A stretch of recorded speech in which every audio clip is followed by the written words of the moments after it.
welcome to Afflictions Sugarcoated, a podcast where we sugarcoat some of the world's so-called afflictions and rate their plausibility on a scale of 1 to 5.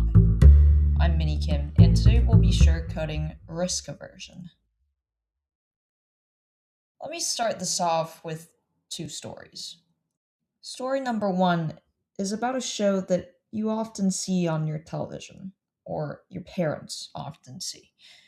It's Deal or No Deal, and it's a game that exposed human irrationality.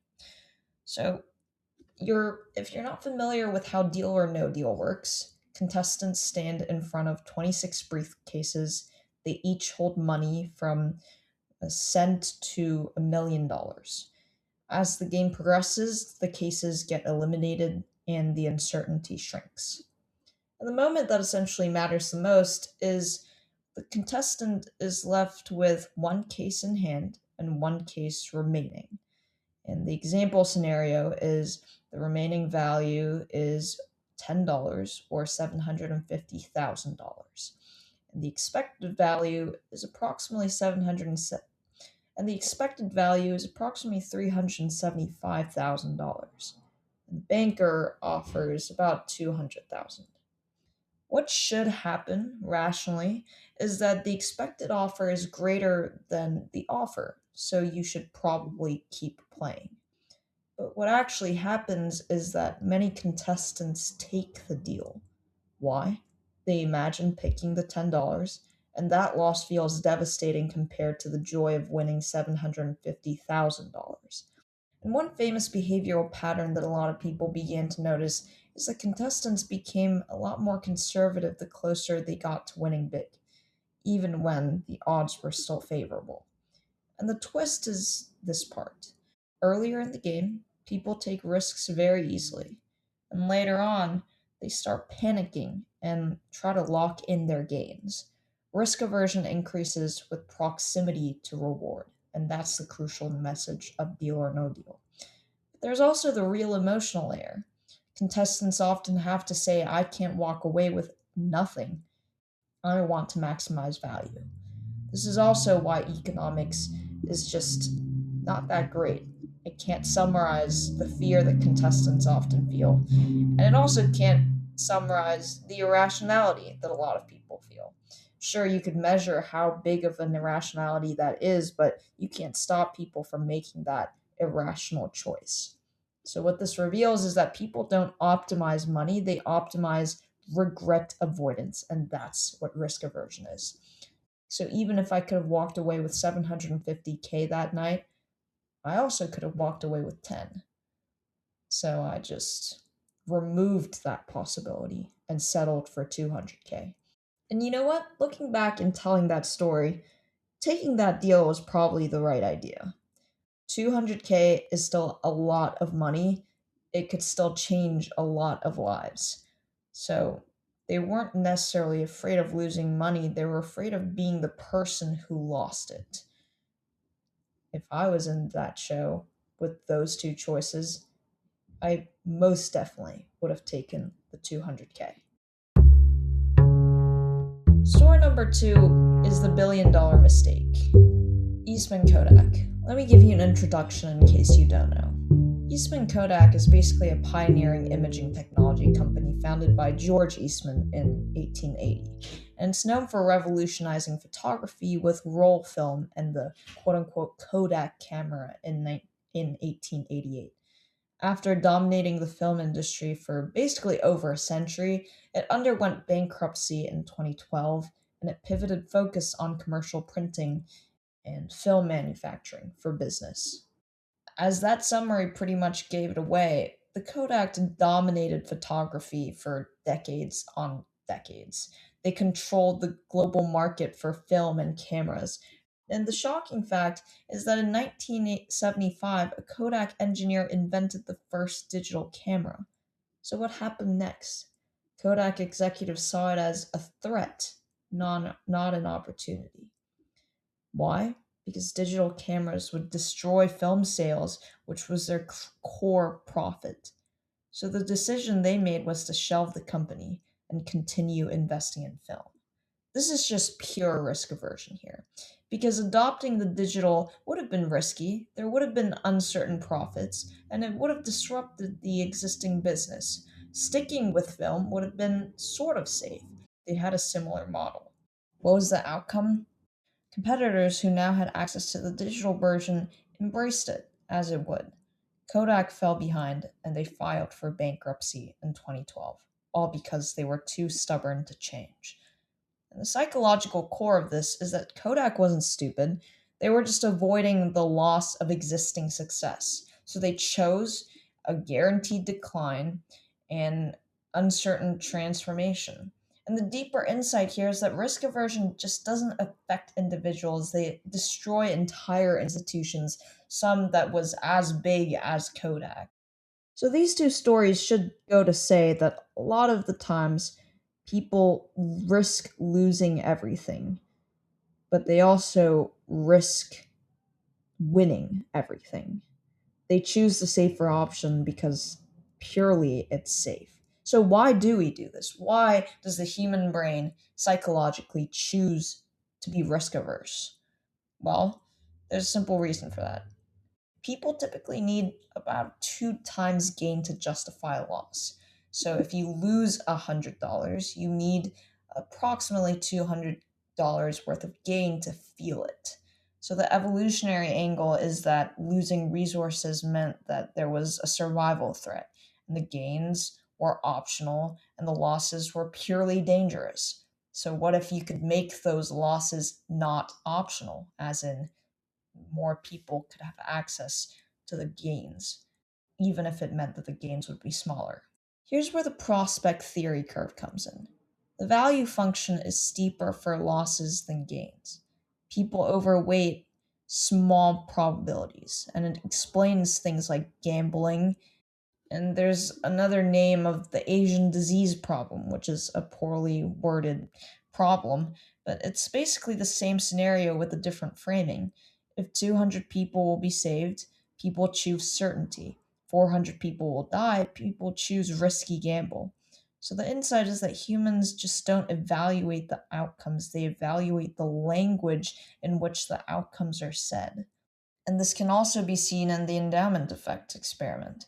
If you give people a mug, they demand approximately $7 to sell it, and others are only willing to pay approximately $3 to buy it.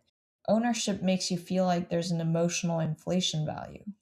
The history and philosophy of this was already pretty much set with Adam Smith, which was a very surprisingly early insight. In The Wealth of Nation, he essentially writes that people are more sensitive to losses than gains. And even classical economists noticed irrationality, but they ignored it. We also have Keynes, animal spirits, and investors were driven by fear, uncertainty. They weren't driven by logic at all. We have Pascal's wager, and it was essentially a term called proto risk aversion, where the argument is that if you believe in God, there will be infinite gain and minimal loss. It's basically risk minimization under uncertainty. Let's look at the real world behavior of this, because there's only so much that history and philosophy can give us.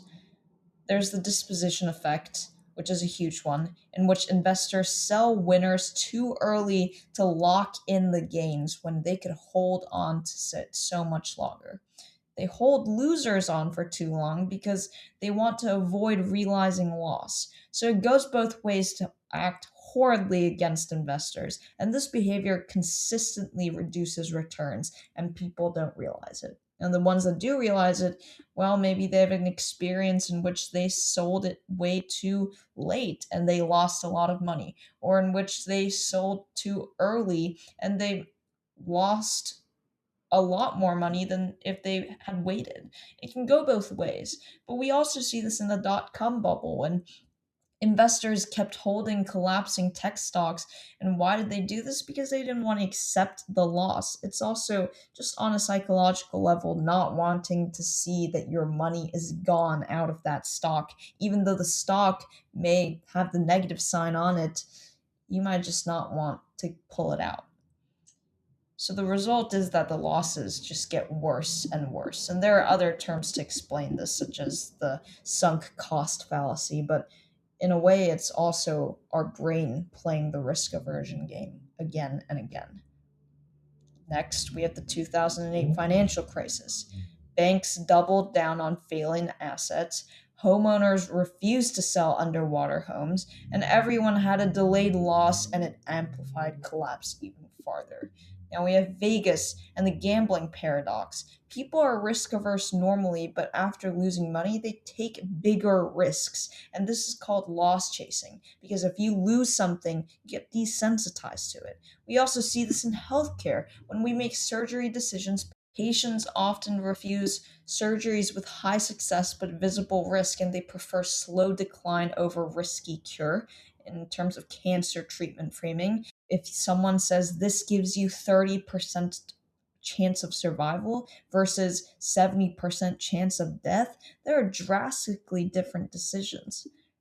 We also have vaccination hesitation when people fear the rare side effects, which only realistically have a tiny probability, more than common disease risk or overweighing small risks.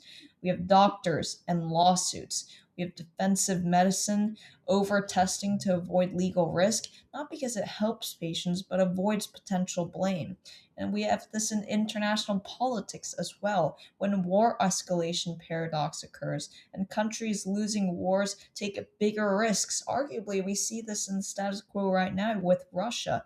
For example, we have nothing left to lose, so let's just go all in and just increase the losses. We saw this in the Vietnam War when the US escalation happened despite poor outcomes. And why did it happen? They wanted to avoid the loss of credibility. We also have hesitation to create economic reform. Governments simply avoid necessary but painful reforms because short term losses equal political suicide. I mean, when you think about it in the perspective of these political parties, it's a rational decision. If there's any sort of short term loss economically, of course, people are going to hate your party. In a way, sometimes risk aversion can be rational if you step inside the actor's shoes. We also have this in climate policy, where countries delay action because costs are going to be immediate and benefits are going to be very distant. It doesn't feel like you're going to see the end of it. We also see this in the law when settlements versus trials, defendants often settle even if they might win. Why? Because they want to avoid a risk of catastrophic loss. If you guys remember how season 5 of Suits ended, this is exactly what happened to Mike Ross. He felt as though he was going to lose, and he took the deal. And he went to prison for 2 years, although he wouldn't have gone to prison at all if he had just stuck around for literally an hour. Plaintiffs also reject fair settlement sometimes because the loss has already happened, so they're seeking risk. Insurance industries, their entire business model is built on risk aversion. People pay small guaranteed loss, as in a premium, to avoid large, uncertain loss, such as if you have cancer all of a sudden. We also see this highly particularly relevant as Ivy decisions are rolling in and college decisions when students choose safe school over risky dream schools because they feel as though they don't want to have the regret of failure. We see this in relationships when people stay in bad relationships because they fear losing what they already have versus a potential better outcome.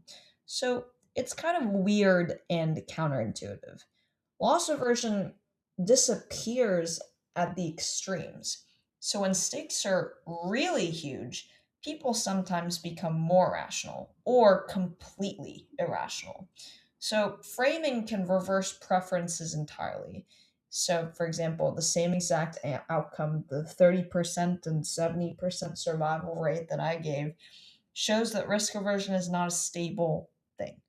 There are also cultural differences. Maybe some Western cultures are more risk tolerant, focusing on individualism. Some East Asian cultures probably are more risk averse, with more of a stability focus and collectivism.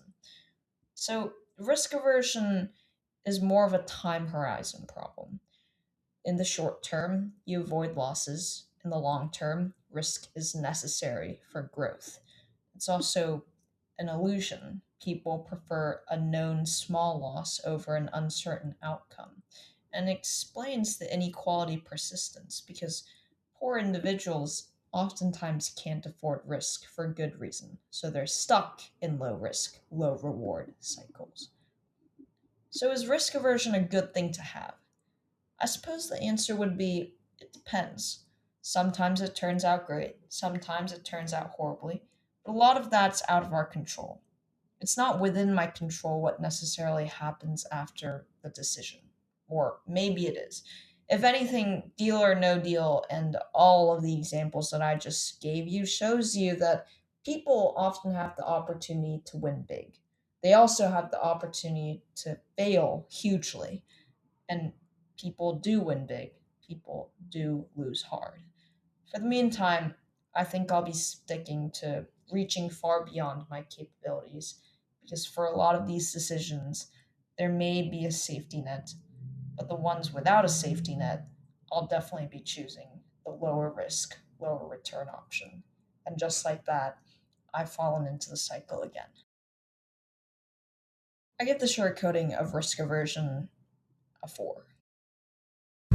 This podcast was written and produced by me, Minnie Kim. If you have any comments or reviews, please feel free to write any and all thoughts on your podcast reviews. If you would like to suggest an affliction for me to sugarcoat, please email me via afflictionsugarcoated@gmail.com. Let me know if there was a time when you chose something with high risk and got high returns, and I guess you should ponder how lucky you are, or if you created your own luck, as Harvey Specter once said. That's another Suits plug, and I'll see you next month.